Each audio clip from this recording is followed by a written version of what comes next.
to my party. We're just getting started. A life is a dream. Welcome back to a brand new episode of the Absolute Geek Podcast. Tonight, we are joined by Nick Roth. He is a co-director, writer, actor, wears so many hats, here to talk to us about his new movie, Hanky Panky. Nick, thank you so much for joining us tonight. We definitely appreciate you taking the time out to talk with us. I'm so happy to be here. Thank you so much for having me on. I can't remember if I warned you about this or not, but I identify as nerd, not geek. So like, just that you get that out of the way. Hey, it's all good here. It's all love here. Huge bookworm tattoo on my body. I feel like that says nerd, you know? Yeah, you know, it's all the same umbrella. Same family. I identify as muscular, handsome, so, and with a full head of hair, so. Well, so go ahead, Lance. Well, I was just gonna say, we are really excited to talk about your movie, Nick, Hanky Panky. Thank you for calling it a movie. Not everybody does, but I insist. I've insisted from the get-go. This is a real movie. I believe it. I somehow we convinced, you know, it's on Apple, it's on Amazon, it's on Google. We convinced the big guys that it's a movie, and they believed us, and they put it on, and so now you can stream it on the internet. Yeah, that's fantastic. That must have been a task, you know, trying to, you know, develop those relationships when you're not one of these big studios. Yeah. No, that was the easiest part of the whole thing. I don't know how Really? this happened. Like literally someone like a sales agent after we like making the movie. Okay. Shooting a movie, not so hard. Editing the movie and finishing it, very hard and time consuming. But then finished movie to selling the movie, actually shockingly easy. I thought that would be the hardest part, but like a sales agent found us out of, I don't know where, literally don't know where. And was like, I think I could sell this. And I was like, all right, go for it. And he was like, I got an offer from a distributor. Do you want to sell this? It's not like a lot of money, but it's like, they'll put it on all the things. And I was like, sure, great. That's crazy. That happened in a couple months. That happened between like August and October, November of last year. And then there was it's a lot of work to put it out and promote it, which is what I'm doing now, which is fun. Yeah. Doing the circuit, as I've heard it called. I have been on more podcasts in the last couple months than I think like podcasts I had listened to in total previously. And I listened to a lot of podcasts. So go ahead and tell our listeners, Lance and I were privileged enough for you to give a screen or two for this movie. We both really enjoyed it. Will you tell our listeners a little bit about what Hanky Panky is about? Okay. So it is like true zero budget puppets and blood comedy horror movie. That's kind of like, I pitched it as like a Clue on acid. It's a murder mystery about a group of people at a retreat at a cabin in the woods who mysteriously begin dying. And our protagonist sort of happens to be a talking handkerchief named Woody. And we do discover relatively early that the entity killing everybody is a murderous, evil, sadistic top hat who is voiced by the incredible Seth Green.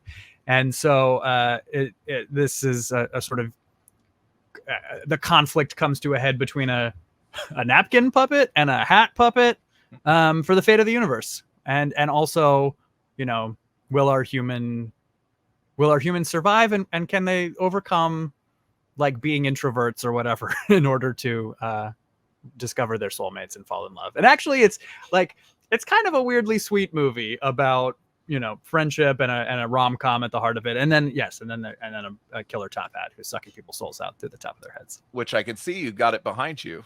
I do. I don't know. Like, yeah. I never know. I didn't know if this was going to be videoed or not, but here he is. There's one of them. There are many. This one is rigged to sort of talk as he's got the mouth. There's other ones of copies of him that are more rigged to fly that have fishing wire. I don't know where they are. I have to say, and here we got the hat. You know, I don't do the puppet, but here is the star, the Hanky himself from Hanky Panky. I have to say, after I watched the film, I went to my buddy who is going through film school, and I was like, I watched a film you have to check out. Like, you have to look for it, get it. It's called Hanky Panky, and I mean this, no disrespect. And you're probably like, oh shit, what's he gonna say? This movie reminded me of The Room. Tommy Wiseau's The Room had a love child with Troll 2. in the most perfect way imaginable. Like, just the way you approach the effects in this, and like I love the fact that like at one point during the fight you could see the fishing pole where you know the hat and the handkerchief are fighting with, and I loved all that stuff, and it just hits that B horror movie for me so well. Between we were those. always very aware that like we were attempting to make a film that was like, we wanted the process of making a film to somewhat end up on the screen, right? Like it was gonna be a zany production of just a group of friends stuck in a cabin together. Like we all stayed. It was a group of friends made this movie. No strangers, you know, no one was hired. It was like we were a pre-existing group of friends who had worked together and went out. We stayed in the cabin. We shot in the cabin. We did the whole movie like basically in one cabin, and our hope was always that somehow we could get the like zany vibe of like what it meant to make the movie onto the screen, and like have it feel like this clearly was a group of friends who love movies, who love horror movies, who like, and many of us, we're all professionals, like we'd worked in movies. But like we're just like having a really wild and good time making it, and like hopefully you can see that. So I think if it works for you, it's because you're paying attention to that in a certain way. And like though I think of our film as quite different from both The Room and Troll 2 in a lot of fundamental ways. Like I'm my interpretation of that comparison is that like watching The Room as I have many times over and over again, and including going to see it in theaters where everybody has the games that they play along with it, which are fantastic, is that like the thing that makes The Room so enjoyable to watch and rewatch is that it's a movie that asks you to think about how and why it was made and how it ended up in the way that it ended up, like throughout. Like, so the whole time you're watching The Room, anytime anything happens, you're like, Danny comes and he just like sits down over there in the corner, right? For no reason. Yep. And it's like, did Tommy tell him to do that? Was there a reason for this? You're doing so much. You're invited to, like, the opportunity when you watch The Room is you can do a lot of work just imagining what it must have been like to be on the set of The Room. And so like I think that's true with like good movies, bad movies. Like sometimes there are movies that are brilliant, that are in the same way, like asking you like, what was this like? What must have this been like to be on the set? I think that that's true of Casablanca as well as The Room. And like in the same way where you're like, what must have been like to be on this soundstage, like in this moment, and like I'm less invested in the movie itself than I am in like the how did this get made of it, and so I don't know, like that, like hopefully we've done something like that with Hanky Panky simply by assigning ourselves the task of making a movie in a totally crazy, like just like shooting it in a cabin in a blizzard and ambitiously attempting to have a feature film come out of it. Well, I think you definitely do, especially in the scene where the brother and sister are up on like the balcony and they come walking out and the brother's butt naked. And I'm like, what was that like? Like, did you tell him, did you give him that direction? Was he just like, hey, let me try something here to go for this funny moment and just walk out butt naked in front of all these people when they kind of give you the innuendo when you first meet him, and he's like holding on to her and like almost grabs her butt and things like that. It's like, what was that like? Like when he just comes out butt naked, did you give him that direction, or was he just like, hey, let me try this? I got an idea. I think well, look, that's Toby Bryan, Toby made this puppet and puppeteered the napkin, and he's the voice of Woody. He also plays Norm. Like this was like we all wore a lot of hats, a small group of people. And so it's not like it was just like an actor who was going to either make a decision or like, this was a collaborator who was very involved in crafting this character and telling the whole story. And so like that moment is really one where, you know, we're sort of setting up Sam, our human protagonist in this scene, as the whole sort of beginning of the movie is really like, let's put him in increasingly uncomfortable positions and sort of get him on his heels. And then into that, we'll throw a whole murder mystery. Right. But at the beginning, we're really deeply in the, like, how uncomfortable we're on the journey with Sam feeling you know, his social anxiety, and he's been invited there accidentally and he doesn't know what's going on or what room to stay in. And a lot of that is just like, you know, there's stuff that's incredibly silly and big and weird in this movie. It's got talking puppets and stuff, but it's also like at its core, it's like the relatable bit, I hope, is that, I don't know, that's how I feel like whenever I go to a dinner party or whenever I'm like invited over or something. Like I have anxiety about it, and it feels uncomfortable. And like, what in any given moment would be the thing that would make him the most uncomfortable? I think like if Norm walked out naked, that's a very economical way of making him, like, from the purpose of like how long it takes in the movie and how sort of efficiently it communicates the story point.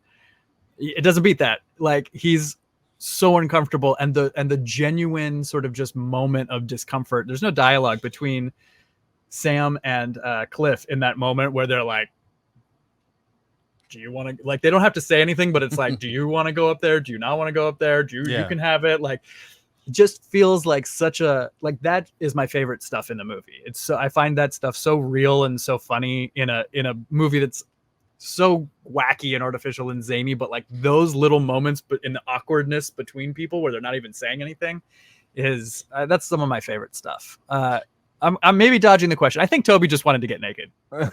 I think that's kind of some of the funny stuff to me too, is like they're blatantly in your face that there's something going on between these two siblings, and nobody chooses to really acknowledge it at all throughout the film. So they sort of like kind of do, but also like, what can they really, like, when people are that weird, what do you really do on the other side of it? You kind of just, you're in this cabin. We really were in the middle of nowhere. Like, you can't just leave. We were snowed in. There was blizzards. There was 5 feet of snow on the ground. We were at 8,000 feet of elevation. We all had altitude sickness. It was intense. So to piggyback off of what Matt was asking, and kind of what I pulled from what your response was, so Sam being kind of that introvert awkwardness in the movie, Toby getting naked for no apparent reason, really. Are these personality traits that they have in real life that kind of bled over? Like, did you craft these characters kind of pulling their personality traits into?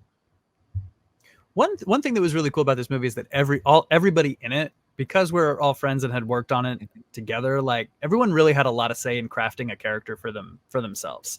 And like, so we spent, for example, early in the process, I think while I was still writing the script, we spent like a whole weekend where we called a character camp, where we just, like, everyone who was on the cast who could make it, which was most of the cast, like, we all got together, we played improv games, and we like ran scenarios that we thought might be in the movie or might not. Like, you discover you're snowed in, or you find a body, or whatever, like, go. And we just sort of like ran to see like what characters worked with each other, and from that, everybody got to sort of like play with the characters and try different aspects of them out, because it wasn't just like the movie that you see wasn't just like plucked from my brain and then put onto a page and then brought to life. Like, it was truly just like this weird group of us, a troupe or whatever, like,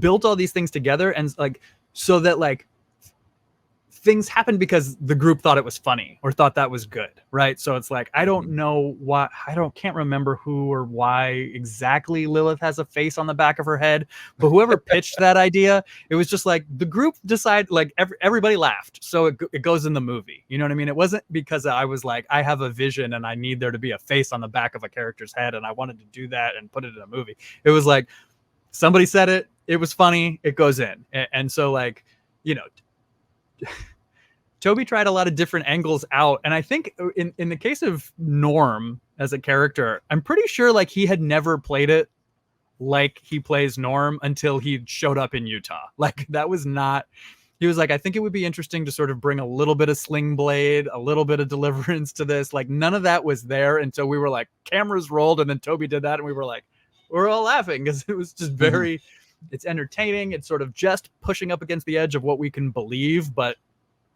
I think he's talented and he pulls it off. Yeah, I think the fun you guys had filming it really translated to me as the viewer. Like, it looked like, I kept thinking, I was like, I wonder what the B-roll looks like. These guys are just on the floor, because the scene at the end where Sam and is it Claire is the girlfriend?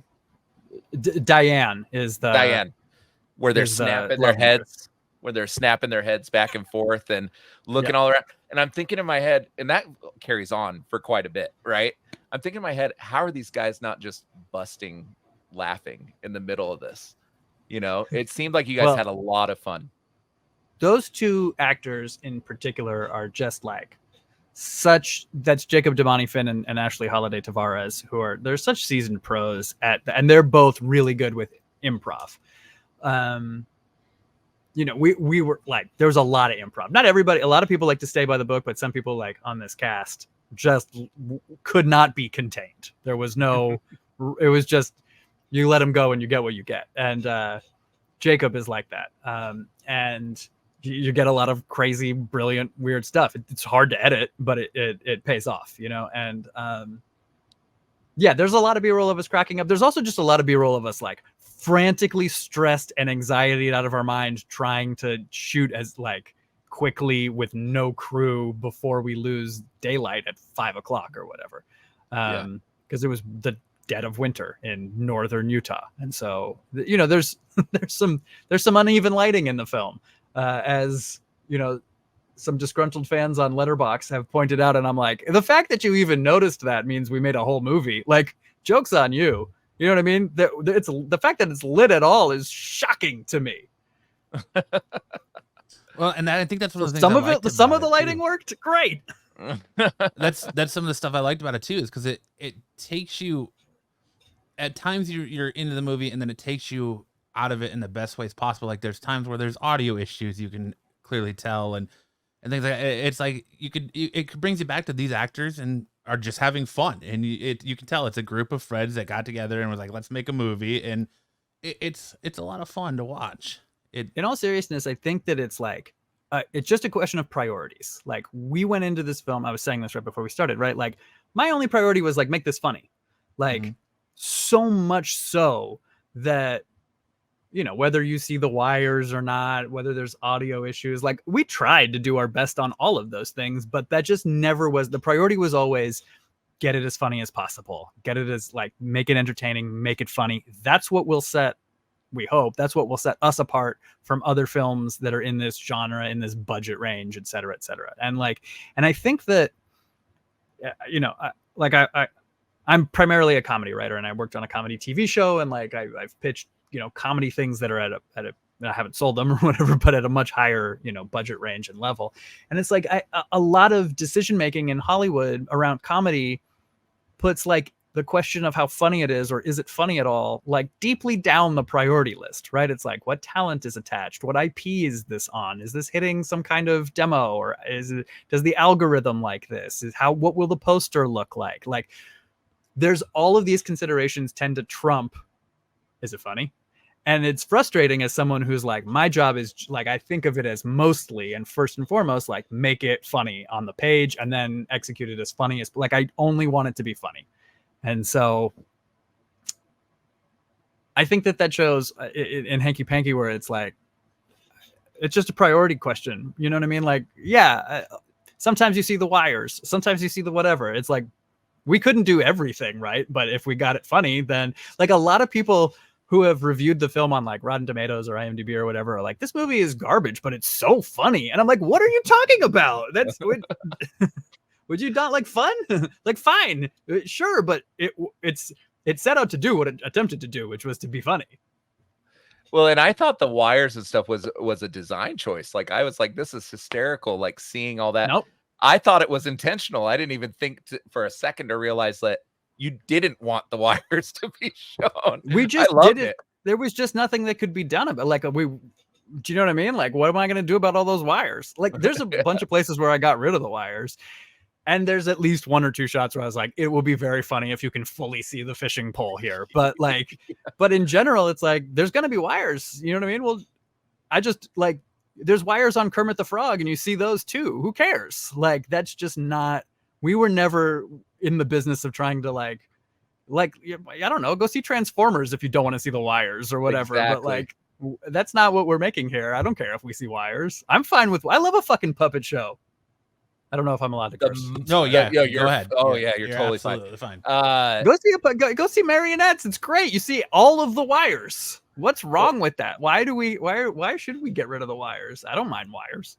The Muppets have been successful for 60 years. So it's like, well, whenever they started, I have no idea, but it's been decades. And we've all seen Kermit the Frog's hand being maneuvered with a stick. Yeah. You know what I mean? I guess probably if I like in a few years, I could go back in and use AI to remove all the wires or whatever. No, I think it adds to I think, I would think it would hurt the no. film better than anything else, but Probably. No AI was used in the production of Hanky Panky. I promise. I don't know if that's anyone not else clear.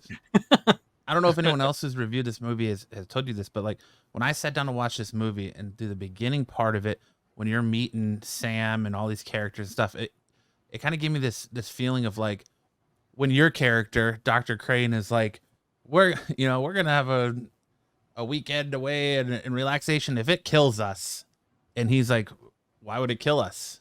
It was almost like, all right, there's something off, and the way, I can't think of the Carla, is it that he meets, and she's like explaining this to Diane about how he's crazy and all the exclamation points next to his name, and you almost feel like it. And you got that shot where he walks in with like the axe and stuff. You're almost like, all right, this guy is gonna have some kind of secret where he's a killer and all that, and he's gonna murder all these people, and it's just uncomfortable feeling. And then that minute when your character, I think it's your character that gets killed off first, or and they come in and they find his body on the floor, and his wife comes out with a second head. I hit pause and I was like, wait a minute. I was like, the tone of this movie just changed dramatically. Like, you're thinking this is a serious like killer movie, and then she comes out with I've got a headache, and she got two heads. It's like, all right, what just happened here? And then they all start smacking each other, and that's when I was like, all right, I'm invested. Let's keep going. I was like, the tone of this movie just changed, and I'm hooked now. Like, it's first of all, it's so cool to hear you go through it, because so much of the editing process is with a movie like this was trying to modulate exactly, like, it's a very fine line, the audience's expectation on, is Sam a serial killer? Like, is he a crazy person? Is he? And there there was a whole opening scene that we cut out of the movie because the movie, at one point, I think in one version of the script or whatever, and at one point of the edit, like, it opened actually with Sam and Woody in their apartment getting the text inviting them to this thing. And it was just like a really weird dark, and then there's like a sex scene with them where like Sam intentionally spills some of his coffee and then uses Woody to clean it up, and that's when he gets the text in the middle of like using Woody to clean up. It was so, like, it seemed like it would just be silly and fun. It was so dark and so creepy. And when you watch, like, this will be on, if we ever get a Blu-ray, I'll put it on there for sure. Like, Jacob is so committed, and it was just like, oh, you will spend the next 45 minutes certain that this man is the murderer and he's come there to kill everybody, and then you will feel cheated when he's not, right? So like, we had to, that couldn't go in the movie because we had to like hint that like maybe he's crazy, maybe he is, but not enough that you would feel certain about that. So you'd be like, okay, maybe he's up to no good, and then you really would be sort of like, the movie has to kind of keep you, this is what a whodunit does, right? It has to keep you on your toes, where you're like, oh, maybe it's them, maybe it's that, or wait a second, I'm forgetting that, you know what I mean? And you have to do that in your head a lot. And so like a lot of care in the editing room was put into, finessing that experience.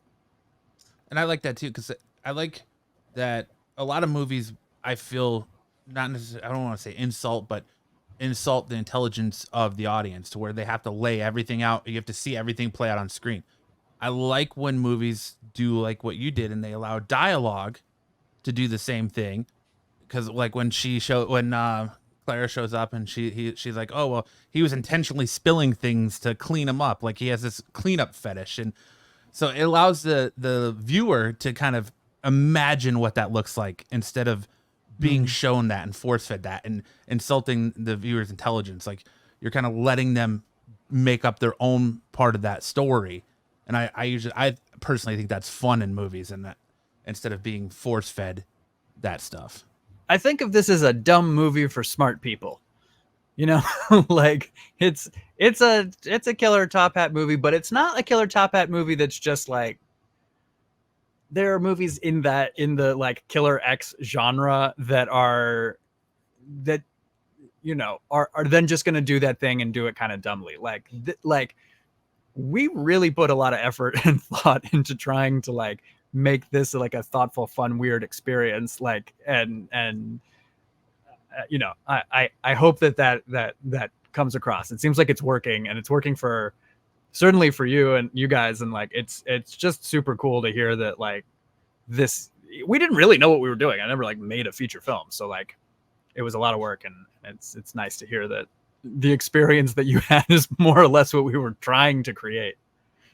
Yeah. Just when you get to the craziness of Cliff following the trails of bush lattes, just finding bush lattes everywhere as he comes across to this ice shanty, which is very much like, that's kind of where I started to wonder, like, does he have the bug? Is he a little bit of a nerd or a geek in him? And a little nod to Doctor Who as he gets to the ice shack, and it's super tiny. And then when you get inside, it's like massive, much like the TARDIS, like very small on the outside, bigger on the inside. It is TARDIS-like, but I will actually admit to you that the film reference in my head was not Doctor Who, but in fact, Loaded Weapon. There is a scene where Emilio Estevez, in the parody spoof of Lethal Weapon, he lives in a trailer on the beach that's a trailer on the outside and like a marble chandelier mansion on the inside. That makes sense. And that was what was on my mind in the, like, we'll just make it. The other thing was that we wanted to get everything we could out of being in Utah, and we knew we had this, that's a real frozen lake. We really did assemble, 3 walls of an ice shack for the exterior of the ice shack. Toby and I, went to a lumber yard down in town and somehow like built a part of an ice shack on a frozen lake. But we knew that we were never going to shoot the interior of that out there on the frozen lake, right? So we were like, the interior, that's one of the few things we shot in Los Angeles, is that's our living room. We just sort of like, we're like, well, it's going to be bigger. It's going to look totally different. Let's just lean into that and make it like preposterously nice and have a fireplace and a bar. And we'll put like, there's like a Fender amplifier and stuff in there that has no business being in there. But we'll just like, we'll just lean into, that'll be one of the silly things that we just have to sort of own. Because there was no way it was ever going to look exactly like the interior of an ice shack in the middle of a frozen lake anyway. And that one of my favorite scenes is in that ice shack with where she starts being a marriage counselor to so good. Thank you. And then the fact that you keep up that gag through periodic points in the movie later, saying, I really think they're gonna work it out. Well, she's dead. Like, I think they're doing great. There's a lot of credit that goes to Ashley for crafting that part of that role throughout the whole thing. And then also to like Lindsay, my wife and co-director, and Rebecca and production designer and co-editor.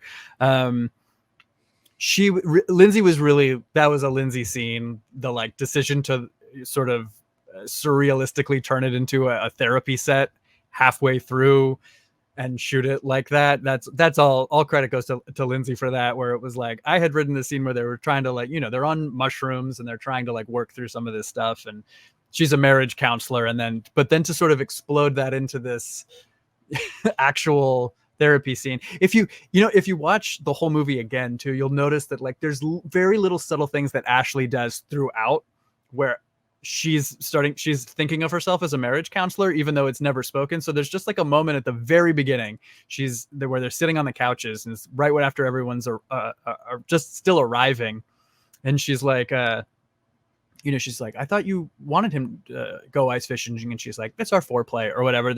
She's observing the dysfunctional relationship, and she goes, we'll work on that. And it's just like this little tiny hint, because Ashley's so good, and she's thinking the whole time, I'm a marriage counselor. I'm here as a marriage counselor. We don't even know that. It hasn't been said out loud, but she's already in that. So by the time you get to her, like being her marriage counselor self, she's been sort of like playing it all along, even as she's like this like silly, flighty, hippie, whatever. I think the world of Ashley. She's a great actor. Yeah, I would say everybody in this movie just did phenomenally well. You know, when I saw the trailer, I was like, what am I going to be watching here? You know, and then seeing the movie, I was like, oh, they put a lot of care into everything here. You know, with zero, you guys had zero budget, really, right? Yeah, I mean, there's no budget. There's no like spreadsheet that said we have Yeah. this much amount of money. Like that didn't like literally there wasn't a budget. There was, I don't know. I was like, if you're up there for a week, it'll probably be if we all put in a couple $100 for food, and Yeah. like all spring for gaffer's tape and batteries, then like I don't know, we'll make like, and then we'll just borrow everything, and so that was it. Truly, we did not spend money. We cashed in every favor and borrowed everything we could. Cameras, lights, all of that was borrowed. That's awesome. Well, the fact that exists, you know, the fact that it was really like a pull up your bootstraps and make this movie type thing, and everybody just seemed to buy in and just deliver really good performances, in my opinion. There's not one point where I'm like, oh, that guy, this is the first time that guy's done this. You know what I mean? There wasn't. Yeah, I think everyone was very committed to the enterprise. You know what I mean? Yeah. Like, not only were we friends, but it's like once you get up there and you're like sleeping on an air mattress on the floor or whatever, or some like, I bought a lot of like, I had a lot of fun adventures in Utah while we were in prep. Prep was mostly like me trying to buy enough like used beds on Craigslist to house 12 people in that cabin. So I bought like 6 bunk beds, I think.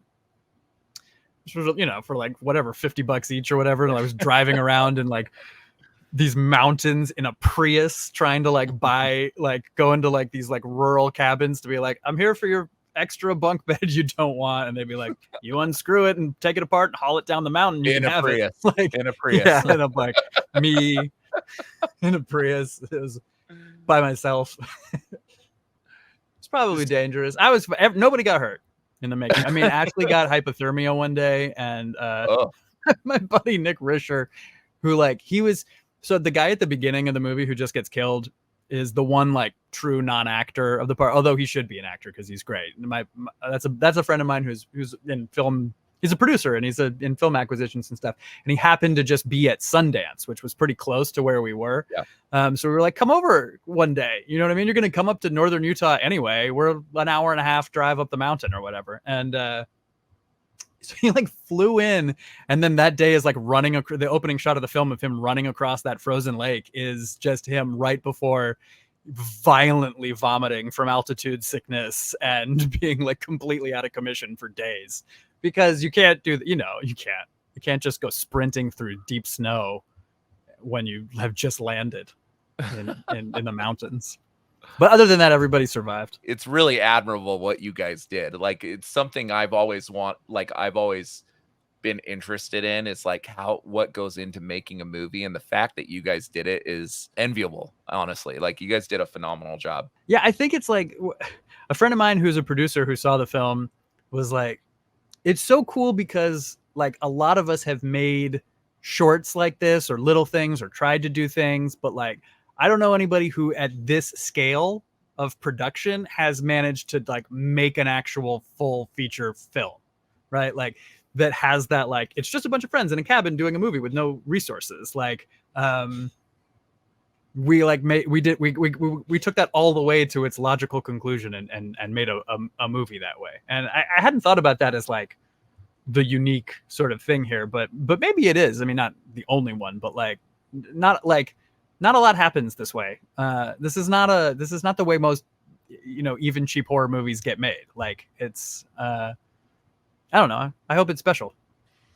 I believe it is. I'm gonna make my wife sit down and watch it because I watched it by myself and I was like, "You are never gonna believe what I watched. It's hilarious. It's awesome." Well, I'm really excited that it's gonna be on. So I don't know when this airs, but on June 14th, which is rapidly. So in a week, it'll be on.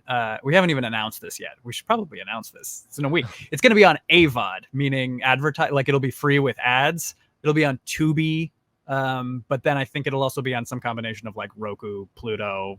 I don't know. I haven't. I should. mental note to Monday morning, talk to our distributor. But it'll be like Tubi is the biggest one it'll be on. And I, for one, am so excited that not only will it be essentially free, but I can't wait. Nobody ever has asked me where I think the ads should go. So I just assume they're going somewhere terrible. That means nobody has thought about it. You know what I mean? Like, because no one's going to do the work of thoughtfully thinking where the ads would go. They would immediately come to me and be like, where do you think the ads should go? I'll ask you, where do you think the ads should go? I haven't even thought about it, which is great. You know what I mean? That means they're just coming wherever someone at Tubi decides that they should, it's like not somebody who's like really tries. Probably an AI is deciding where the ads. And so I just can't wait to see what ads and where they're like. How can you imagine advertising in this movie? It's like there's a napkin coming while cleaning up a wine spill, and then it's like immediately cuts to like Capital One, what's in your wallet? Or like I don't know what are they gonna do? I can't wait. It can't be bad. It's something I've been hyper aware of since I was a kid. You watch a movie in the theater or something and you feel like the music drowning out and you're like, oh, they did that to put a commercial right there for when this goes on TV. It's something I've noticed ever since I was a kid, that there's a lot more that goes into movie making that we don't even consider, for the future and stuff like that, to put it on broadcast television. And this is just the new form of broadcast television, but that's hilarious. I have no idea. Maybe in the middle of the puppet fight. I mean, look. Yeah, there's a 4.5 minute fight scene. Is it going to be in the? Yeah. Can you imagine cutting to commercial in the middle of it and coming back, like ending on the cliffhanger where it looks like Woody's going to lose the fight? You can't miss with this. And then it's like all new, fully loaded Hyundai Sonata. It comes with cup holders. Like this is going to be insane.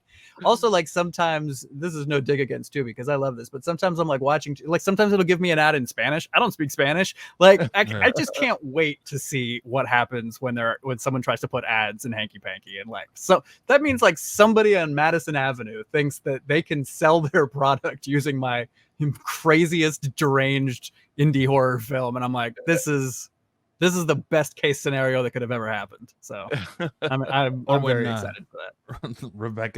Is it Rebecca that's in the bathroom when the handkerchief starts talking to her? Carla. Yeah. Carla's okay. Talking to a handkerchief. Charmin. That's just a Charmin toilet paper ad right there. It would be great if the ads were actually tied in. Like they'll probably be completely random, but that would be fantastic. Like Mr. Clean should add should be all over this movie. Yeah, when they talk about cleaning up messes and it's a Bounty paper towel commercial. Bounty, the quicker picker upper. That would be fantastic. Oh man, I'd watch it again just to see what commercials they put in there. That's what I'm talking about. So I'm a huge Kevin Smith fan, and he always gives credit to Richard Linklater's Slacker as being his inspiration to being a filmmaker, saying he went and saw it and was like, I could do this.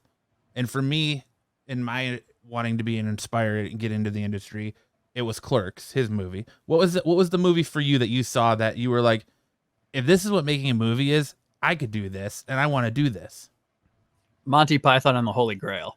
Oh, hell yeah. As a kid, I watched it over. It was one of those, when you're a kid, you watch something a million. It was just like, get to the end, rewind the VHS. You know what I mean? Watch it again.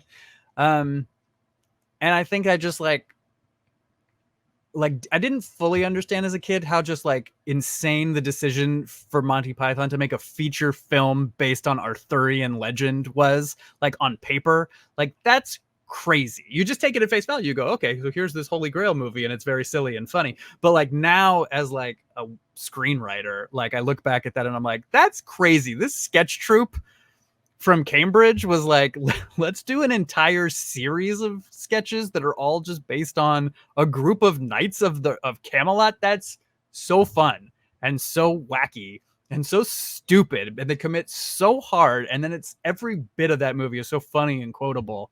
I think one of the most quoted movies ever. That's deeply in my like formative, sense of, I don't know if that's wanting to make movies in particular so much as like wanting to come up with funny stuff. Just that movie in particular, for sure. Kind of what is your process into writing? Do you have do you sit in a quiet room with some music on when you write, or like kind of what's your writing process when you actually sit down to write something like Hanky Panky? I'm hoping one day I figure that out. Like for like I kind of like, it's a different process for every project, and like I have some stuff that I'm co-writing, and that looks different every different time. And like I worked on a TV show. I was in a TV writer's room for many years, and like that's a completely its own thing, right? Like in a totally different experience. You know, and Hanky Panky was its own wacky. I think Hanky Panky started because we were like, we just wanted to make a feature film. Like Lindsay and Toby and I were like, I'm tired of making shorts and music videos and you know, doing like, we were doing all kinds of short form stuff. We're like, let's make a movie. And then I think the three of us just made a pact that was like, whoever can come up with a script first that we could shoot on no budget, we'll make that one.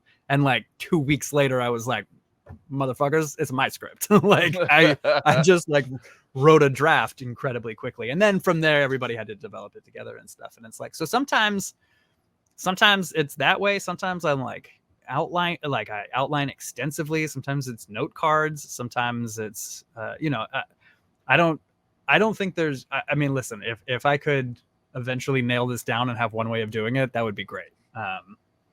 But sometimes I'm like, sometimes I'm just like, I literally, well, cause so I had kids in the pandemic, and like, I wrote a good deal of stuff, just like literally like bouncing a baby and then doing it in my head and then writing and taking voice memos and stuff because I had a kid and I was just at home. Like, and so sometimes that works. I don't know, like whatever works, whatever you can do to trick your stupid human brain into getting stuff into final draft, like do it. It's hard. I can't even imagine. I write music, and that to me seems insurmountable. To write you know, I don't know how many pages the script is, but that just seems like a bear to tackle. And something I've always wanted to do. I don't think I have the patience to do it. I think it's really easy to write a lot of bad pages. It's hard. Like, okay, so I am writing Hanky Panky 2 now. And because no one can stop us from it, you know what I mean? Like, but you know, maybe if the first movie is a little bit successful, that'll help. But it's not even necessary.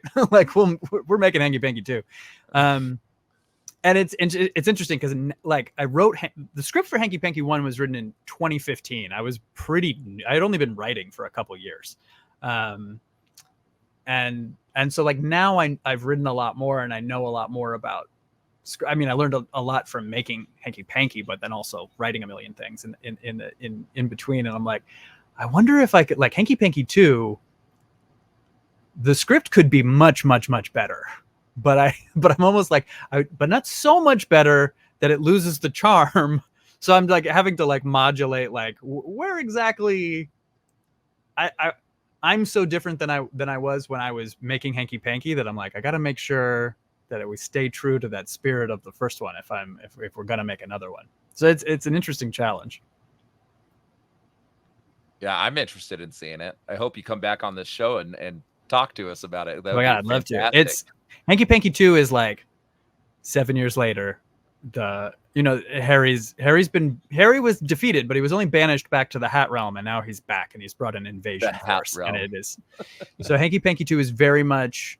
If Hanky Panky 1 was Clue on acid, murder mystery, in my head, and this could change, Hanky Panky 2 is Independence Day on acid, and it is there are many hats, they are infiltrating, there are scouts, they are everywhere, they are amongst us, and the only thing that can stop them from dominating all of humanity is Diane and the Topanga Women's Ayahuasca troupe. And so it's the battle of twats versus hats. That scene had me rolling as well. The fact that he had to illustrate it 3 times. He's like, no, wait. And then the letters across the screen, and this girl was just not getting it. You know, oh man, I was laughing my butt off. The letters was Anthony Rudowitz is a good friend of mine, and he's so fucking funny. That was his choice to sort of spell them, and then it was an improv that was like the moment where he like looks at them and then wipes them away. It was just like a spur of the moment improv. We were like, I guess I got to figure out how to make those letters appear now and put that in the movie and have them fly out of the frame. because that's very funny. So Nick, you said you wrote this in 2015, or you started working on it in 2015, but you had a short before this, right? That was Hanky Panky. So we made it. So a lot of the Hanky Panky team had worked on a short in 2014, which was made for like a 48-hour film project where you have, I don't know if you know these things. You have literally 48 hours. You're assigned a bunch of stuff and you have to give them a movie, and then everybody screens it in a festival. And we did the LA 48-hour film project. There was like 120 teams that made movies in a weekend, and every team had gotten like the same prop.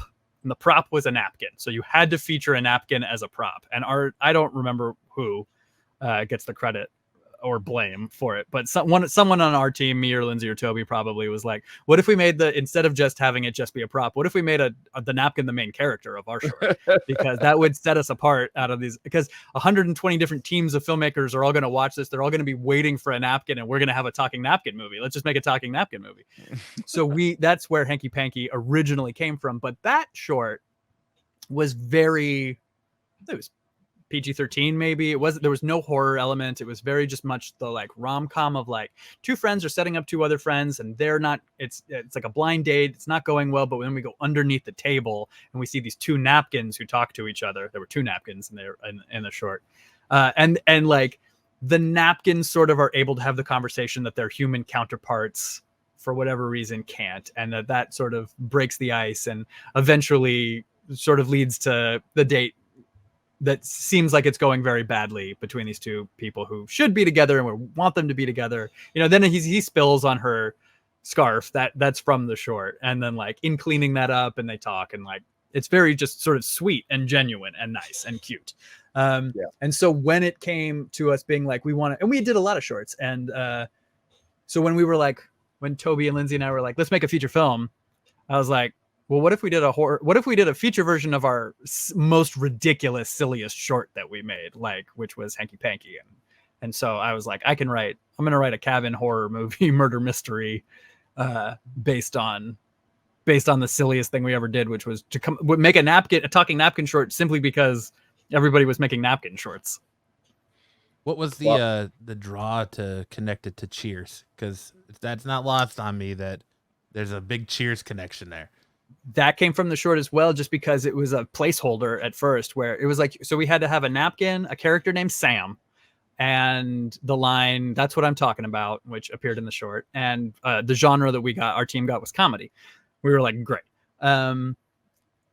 Because we had a character named Sam, I remember we had 4 human characters and 2 napkin characters. And we had to write this thing on a Friday night because we were going to shoot it Saturday and then, be editing it in real time and just trying to finish it by Sunday. So I was like, okay, names of the characters, so just fucking Cheers. Just do Sam, Diane. We'll make Carla, Woody, whatever. Like I literally just was like, we'll just do the Cheers names for now.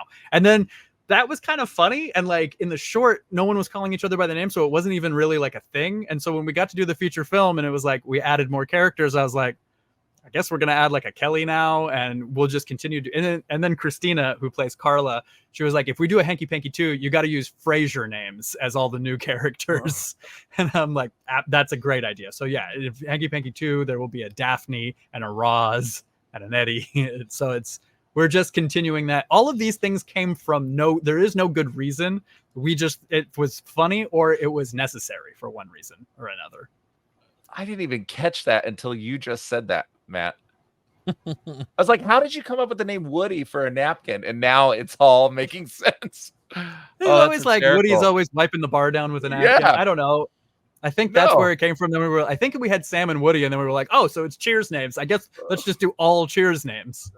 Yeah, I'm thinking Norm and yeah, you had all Norm, Cliff, Carla, hilarious. Including Dr. Crane and Lilith, who are Dr. Fraser Crane and his wife Lilith. See, when I first heard Lilith in the movie, I said, oh, that's where, because I knew it was a horror element. I was thinking of something with Satan or something like that. Not a it sounds like the demon goddess Lilith. Nope. That's hysterical. Just another Cheers reference. For no good reason. It was just expediency. And then like, if something was just for expediency, but everybody thought it was funny, it stays. You know what I mean? Like, that was just, it was a very group like approval, or if something wasn't funny, we just got rid of it. And if something was funny, if everybody thought it was funny, we were like, all right, I guess we roll with it. I think it just adds no to one the to tell us character no. of it. Yeah, I think it just adds to the character of your movie. That's awesome. There's a scene where we sort of called it out a little bit, but we cut it because we didn't want to be obvious about it. But there was a scene where at one point Sam and Woody are talking, and Sam, like Woody's like, let's just head down the hill and abandon all these people. And Sam's like, no, we have to stay. He's making a cocktail for himself in the ice shack, and he's like, this was a scene where when Sam's out looking for them, he stumbles upon the ice shack, but they're already gone. And he's like, no, we have to stay for all of our new friends, Carla, Norm, Rebecca. And he just like names all the names back to back, and then he looks directly into the lens and raises his glass and says, cheers. Like, we shot it, we put it in an edit, and then eventually it's one of those things where in the editing room you go, this isn't the movie, this is not the kind of humor, this breaks it too much. Like that was a thing that I was really excited about on the page, and when we shot it, and I was like, no one's ever done this before, where they've like named all the characters of an ensemble, like, and then 2/3 of the way through the movie called it out by breaking the fourth wall. I was like, this has never been done, we'll do this. And then when you see it in the editing room, you're like, it's just not the right movie, it's not the right tone, so you have to kill your darlings. That's hilarious. That is hilarious. Also on the many things will be on the Blu-ray. We shot an entire I designed and shot I wanted it to feel like a farce. And one of my favorite things in like, imagine it was a Scooby-Doo reference where it's like whenever they're like chasing each other in like hallways and Scooby, like someone comes in a door here and then impossibly comes out a door here. And so I wanted that to happen in the snow with the hat, where the hat is chasing everybody and they're all like running out from the bushes and the hat comes this way and they're running out. And so I spent a whole day like digging trenches in 4 or 5 foot deep snow to make these like pathways that we could do a one big locked off shot of everybody running in and out, and spent days editing it together. We put Yakety Sax, the Benny Hill song music behind it, and like that was in the movie for a second, and then it was just like, oh no, this was so much work, and I thought it would be so funny, but it's so stupid. It's too stupid. Like, this movie is willing to get really dumb, but this is too dumb. So that's on the cutting room floor too. That's one of my, and then also just like hours of Ashley pretending to be on mushrooms and trapped in the snow, improving. She's like opened a snow cone shop for the woodland creatures. It was great. There's a lot. The first cut of this movie was 3 hours long, and then it was like, it has to be cut in more than half. That's hysterical. How did Seth react when you approached him about voicing? Well, Seth saw a cut of the film before we had even approached him about voicing it, like form. I think I literally put and Seth Green as Harry the Hat ? In the opening titles in a cut that I gave Seth, which was the like way I asked him. He saw it wasn't done yet, but like, it was pretty far along by the time I was like, oh, I'll show it to Seth at this point. And he was, he's just down. He was just wanted to be happy to be part of it or whatever in some super fun way. And like, Seth is a really versatile voice actor. So it was like, I knew it would be I could give him something fun and worth his while if I was like, I have a whole movie put together, but you could come in and do this hat. And I think it would be fun. And also I had your Skeletor voice in mind for the hat the whole time. So I heard that a little bit. Would you do it? I heard that a little bit of like Chris and his Skeletor voice kind of mixed into one. I heard the Chris from Family Guy, and it felt like he was just doing what he did on Robot Chicken. Like it just felt. Yeah. Seth has just always done weird stuff. I had said like, I want your Robot Chicken Skeletor, and he was like, okay, we'll start there. I'll probably take it somewhere else a little bit for the hat, so it'll be its own thing. So, it was the day that Seth. I mean, he literally just came over. This was the setup for him to record all of Harry. And like, we had a pretty fun time because I'd be like, okay, I need you to eat her soul, and if you could sing a little song while you do it, I'm gonna use it a little bit. Like, could you just make up a little song and action?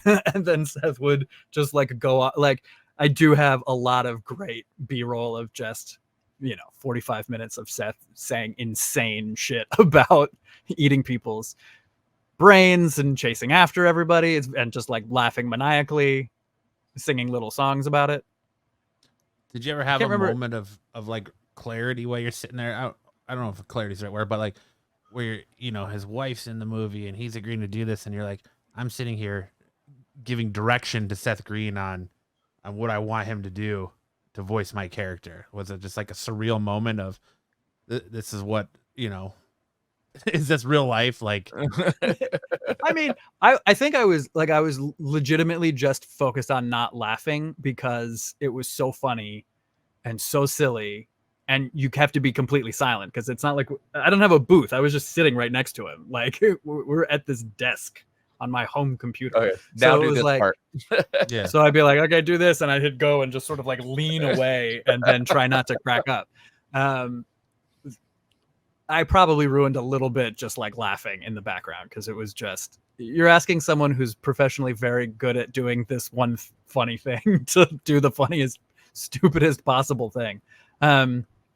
Seth and I, Seth, we've all been like this. We've been friends for a long time too, so Yeah. it didn't feel surreal, and it just felt like two friends doing something extremely nutty. And he's, he gets it. This is his brand of humor as well, I think, and so he he appreciates how crazy we were, and it's fun that he gets to eat his own wife's head in the movie. Yeah. Was this the first time you worked with him in something on this capacity? Because you said you've been friends for a while. Well, we didn't initially ask Seth to be in the movie because like he was famous and we're not famous, and we didn't want him to. When we first shot this movie, we'd only been friends for a few years. I like didn't want him to like think that I was like just trying to get him in my movie or whatever. Yeah, right. And then then we shot the movie and Claire was in it, and Claire was like, I think Seth feels left out that he didn't get to be in the movie. Like, why didn't you ask Seth? And I was like, I didn't ask Seth because I didn't want him to feel like we were, Seth gets asked for favors a lot in his life. Sure. All people at that sort of like level of profile or whatever do. And so I just was very cognizant of that. But I all along I was, when you do a puppet movie, you're like, we were thinking initially that Woody would be voiced by, we'd maybe bring in like Woody a name Harrelson. actor for Woody. Yeah, we could get Woody Harrelson. I don't know. But we were thinking we'd get somebody, and then while editing it, I just like maybe Woody could have been played by Seth too, but like, which it seems crazy now because Seth feels like so much like Harry and him and Toby and Woody feel so much in my head. But like, I think Toby's performance as Woody, it's not just that it's a really good vocal performance. It's also that like almost all of the Woody dialogue is recorded live in the spaces, in those rooms. And it's done in, real time as he was doing the puppeteering, but also recording it.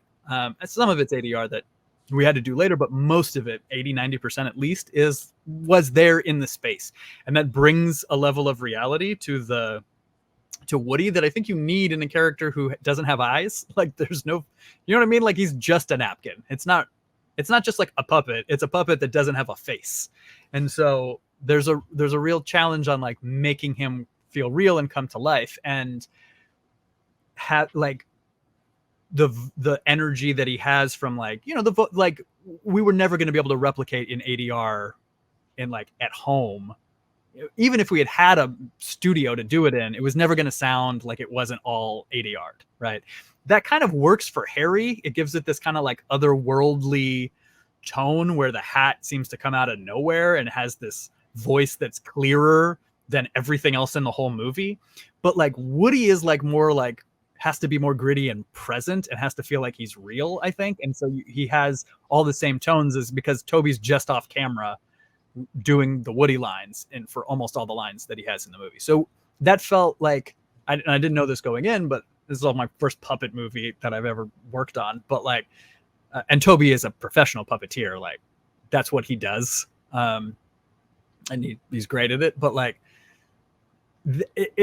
it felt inseparable. So like once I was editing it, I was like, we're not going to go out. We could try to get like a famous A-list actor to come in and just do Woody, but it wouldn't work.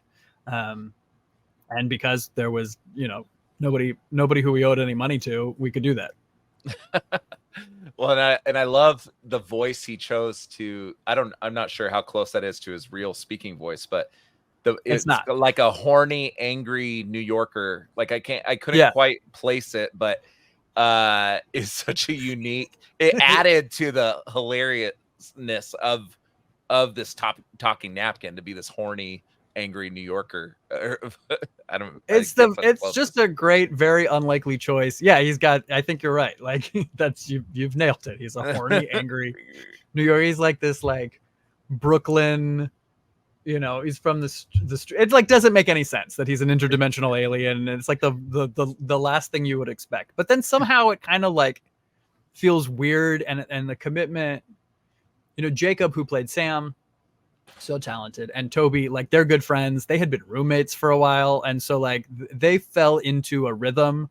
A lot of it is like we literally had to cut holes in the jackets that Jacob was wearing so that Toby could like reach up just like into his, through his shirt or whatever to puppeteer the napkin in his coat pocket a lot.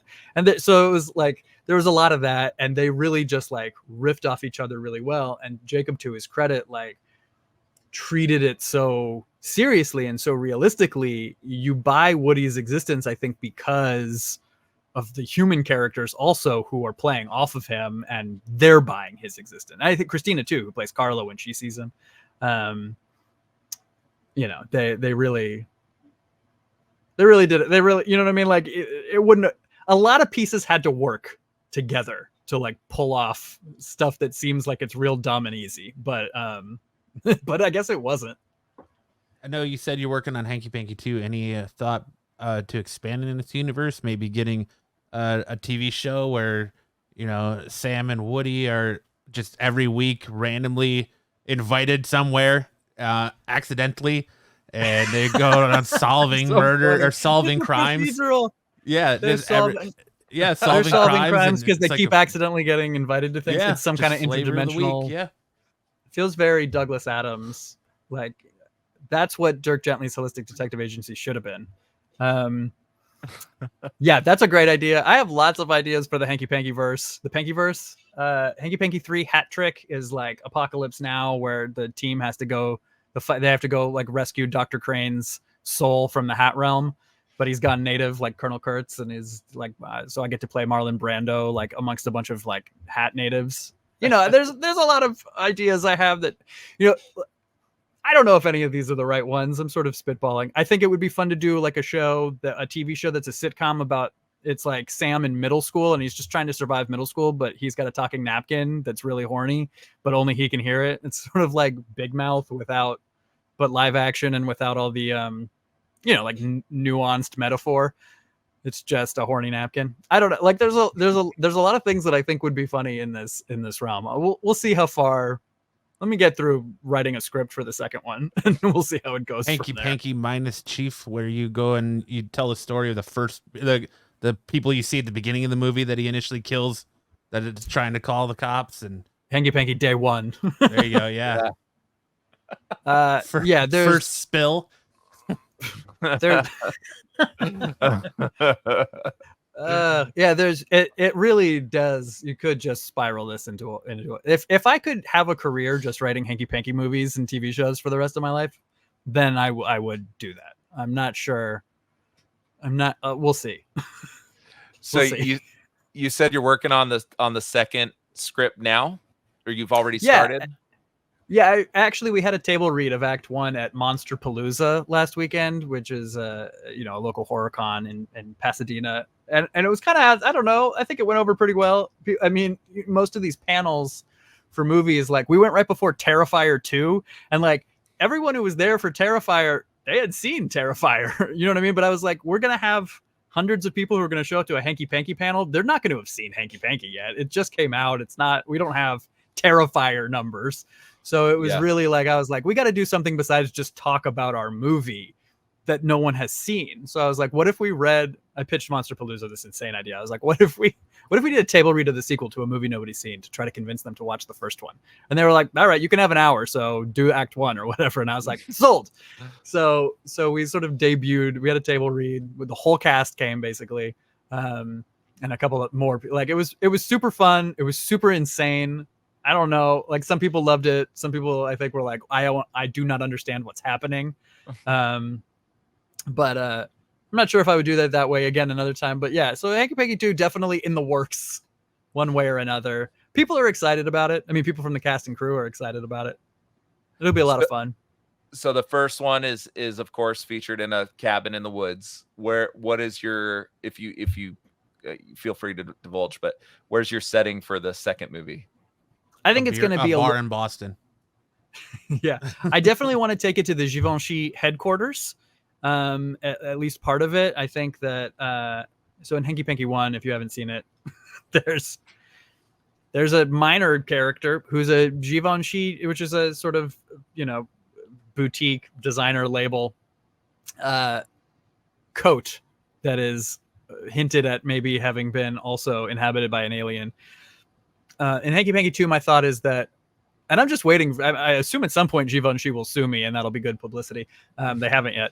I think we're actually marketing their brand perfectly. Anyway, in Hanky Panky 2, my thought is that Givenchy, like the executives of Givenchy, discovered that there are these evil killer hats, and are like, let's get in touch with them and do a line of talking hats that will set us apart. And so Givenchy becomes like in league with the scouts of Harry, these evil hats, and so like I think a lot of final showdown will be at however we sort of want to imagine Givenchy headquarters would look like, and a great showdown between many kinds of animate clothing and clothing flying off of bodies and fighting each other. I think it'll be a bigger scale, and a lot of like I would love to do a lot more blood, and I don't know why I like heads exploding. I think that's very funny. So like geysers of blood and heads exploding is kind of I think like a lot more hats, a lot more nudity, a lot more blood. You know what I mean? I think give the people what they want for a sequel.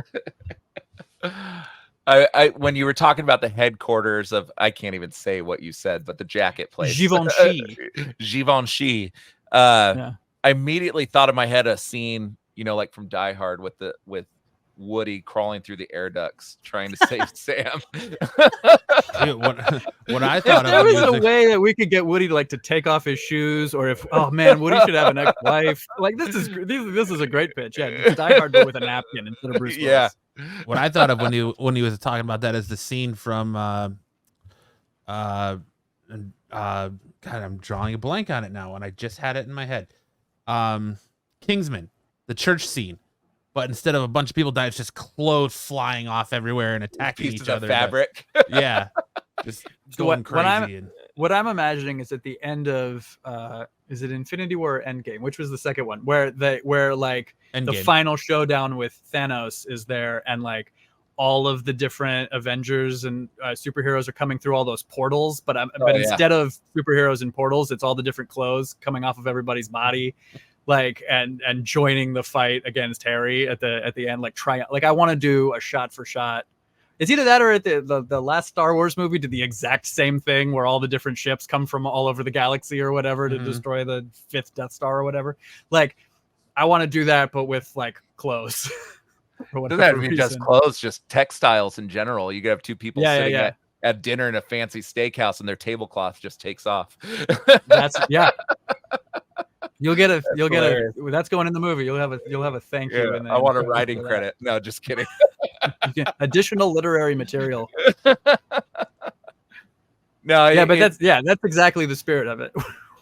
I love it. The possibilities are endless with this. I'm excited to see what you come up with in the future, what your whole team comes up with in the future, because it definitely seems like a collaborative endeavor, I guess you could say. But I'm excited to see what you guys come up with in the future. Yeah, whatever I come up with will get completely redone a million times over, that's how it works. That's good. You know what I mean? Like, whatever the first draft of Hanky Panky looked like, I imagine it bears very little resemblance to the film. I haven't gone back and looked at that script in years, and I probably won't because I don't want to be mortified. But you know, it will come a long way. Because Lindsay was like, "Are you sure it should be like an alien invasion movie? Shouldn't it just be like, what if they just were on a train? What if we did it on a train? Like, what if it was like a, you know, like an Agatha Christie piece on a train, except it's Woody and Sam, and there's a murder mystery on a train? Like, wouldn't that'd be fun? And we could probably find like one train that would let us shoot, and then we could do the whole movie like that." And I was like, "You're probably right. That's probably what we should do. But I kind of want to do Independence Day, so I'm writing it. So let me try this first." Well, that's the beauty of it. You just take it anywhere you want. Hanky Panky 10 could be on a train or something. Yeah, I mean, they're literally articles of clothing, so the possibilities are infinite of where you could take it. Yeah. There is a really cool train in northern Utah in Heber called the Heber Valley Railway. It's like a beautiful scenic railroad, but it's just like a spectator train like now or whatever. It's just like it's a novelty that you ride. It doesn't go anywhere. You just can take a ride on it in the winter, and it's gorgeous. We're like, I wonder if they'd let us take it over for a little while in the off season or something. How much money would that cost? Probably not a lot. And then we'd have a train. I know there's one in Colorado too, in Durango, I think, or something like that. Oh my God, Durango's beautiful. Yeah, you find a lot of. I think we have one here in Arizona. Just don't come now. Come in December. No, I think we got to keep so Hanky Panky also a Christmas movie like Die Hard. Yes. It's at least as much of a Christmas movie as Die Hard is how I've pitched before. That's why Die Hard popped in my head. Hanky Panky 2 will lean into the Christmas a little bit more, saving the world on Christmas Eve, you know? So yeah, it's got to be a winter. This is a winter movie for whatever reason. We really, you know, we want to get people to watch it every Christmas. That's the money maker. You know what I mean? Well, you gotta find some plot device for him always wearing a coat if you're gonna. Oh, that's a good point. It has to be in the winter. Can't be July with a big overcoat. It's also just really fun to have because Woody is this like, you know, he's this very summery tropical print. Yes, it is. Yes, it looks good in the snow or with coats and stuff. Well, my last question for you before we go is, hopefully some inspiring filmmakers listen to this. What would your advice to them be? Anyone starting out, kind of going guerrilla warfare like you did, where it was just you, your friends, you know, a minimal budget in a cabin in Utah. What would your advice to someone who's just trying to start out in the industry be? Okay, this is my 2 cents. Take it or leave it. I think a lot of people who start out, what they attempt to do is come up with the best idea in their head for a movie, come up with the best movie. And then how do I achieve that film, right? How do I execute it? And I have limited resources and I'm just starting out. So obviously I can't just like do it, right? It's so you end up making a series of compromises to make the best movie you can make between, you know, reality and like the movie that's in your head, right? Like Hanky Panky, for what it's worth, like that is not what this was. I was not like, what is the movie that is inside me? What is the movie I want to make? I have many of those movies. I've written those movies, but Hanky Panky came from the ethos of like, what do we have? What is the movie that me and my friends can assemble based on the things that we have, right?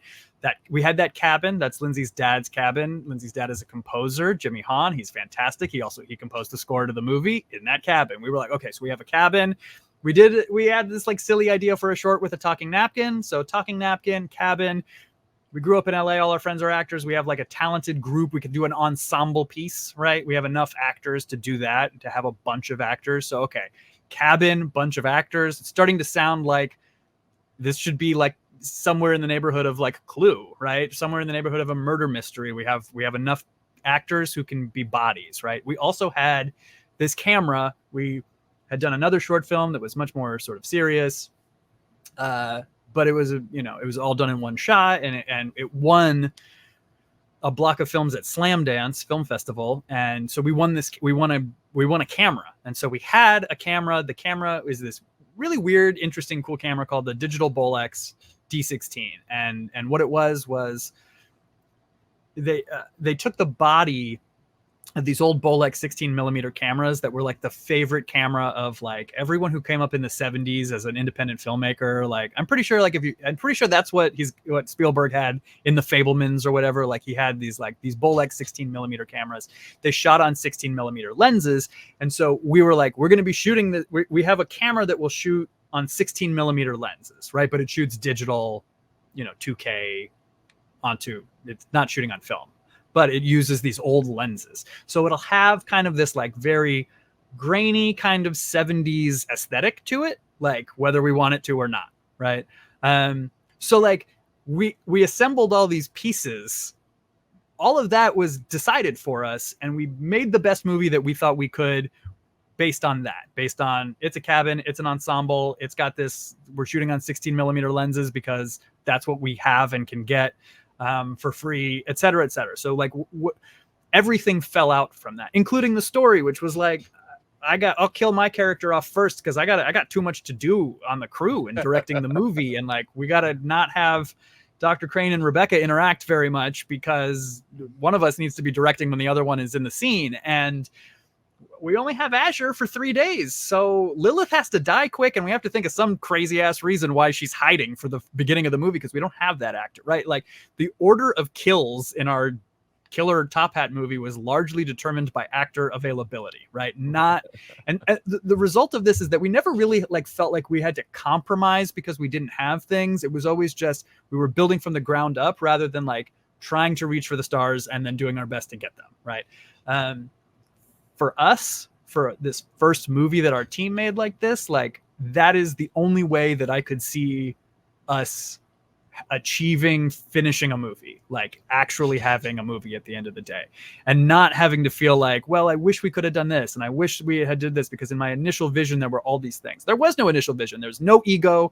There was no like, sense of like, of ego, right? Really, like, it wasn't like, here's this work of genius. Let's get as close as we can. And then we're not going to be able to achieve it. So we'll just do our best. We were able to achieve the best version of this movie because we just built from what we knew we had in our back pocket. Right. And so like, there is no better version of Hanky Panky. We never had to compromise. And there's nothing that I wish we could have done differently. Like, it was just, let's do our best and let's keep going. And let's not, get our egos wrapped up in it. And we'll just try to make it funny and try to make it work. For us, I found that to be a really rewarding creative process and a really cool experience. And at the end of the day, we have a movie. So if you know what I mean, like I that's one way to do it. Does like, I would say this is if you're this is an impossible industry to be breaking into it in an impossible moment, right? Like it's just, everybody's out of work really hard. But if you can make stuff yourself, with whatever you have, you know what I mean? Like, it's not like we had that much. We had actors who were good. Like, that was the one thing that I was like, holy shit, this is what we really have. But like, in terms of like, cameras and sound equipment, and we borrowed somebody's Zoom recorder to do all the audio. Like, it's not, you know what I mean? Like, it's most of what we had was pretty accessible. Except cultivating like a group of like really great talented actor friends over several decades. If you don't have that, then find the 2 and make a movie that doesn't have 10 or whatever. You know what I mean? So I think it's like, take the fearless inventory of what you already have and assemble those puzzle pieces into a movie rather than come up with a movie and then try to assemble puzzle pieces that will make that movie. That, to me, that feels very hard. That feels harder. And I feel like not a lot of people are doing it in the direction that we did from the ground up rather than the top down, maybe. And I think that's the way to do it, especially if you're just starting out. So essentially, don't have a finish line before you have the starting line. Yeah, basically. I think that's sound advice. I work within your means and try to make the best thing you can within those means. Like, it's fantastic advice. And again, I have lots of finish line, but they're all scripts. They're not movies. Yeah. That's awesome. Questions, Lance? No, I think this is one of the I don't know. I'm just really happy with this conversation, Nick. I really appreciate you and I'm really admire what you and your friends did, or you and your group or whatever did Friends, together. lovers. Yeah. But it's fantastic, man. I mean, to the point where we get a lot of requests for these things, you know, these interviews and stuff. And yours was the first one where I was like, oh yeah, I kind of want to talk to this guy. I kind of want to see what he's up to. And I was pleasantly surprised by what was what you delivered. And I thought it was fantastic. And I think a lot of people will enjoy it. So thank you for putting yourself out there and creating this little piece of art for people to consume. Well, thank you so much. It is super fun to come on and talk to you guys. And can I make one last nerd pitch, which is that I also, for any Dungeons and Dragons 5th edition fans out there in the geek world, I did make some homebrew races for both the nap kind and hat folk. And those are available now. It's free on D&D Beyond. You can find links on our link tree. Maybe I'll send you guys a link to our link tree. You can put it up or whatever, or just awesome. You'll find it if you search for Hanky Panky movie. I already found. But yeah. So those are the links are on there if you want to make your own hat and napkin characters. It's pretty fun. Like they're pretty zany. But I already had like one friend who was testing it out. Be like, I made like they're a hat and a napkin who have like infiltrated an adventuring party. The party doesn't know that like these are sentient like clothing that are characters who are with them or whatever. I was like, there's fun possibilities for all of your adventures in the Forbidden Realms and beyond if you want to go for the nap kind or hat folk races.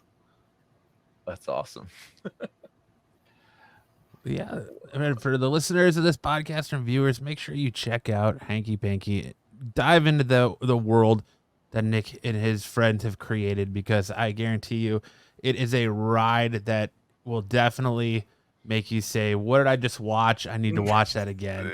Because it's so fun. Like I said, I literally paused at the minute the movie flips, and I paused and I was like, what is this?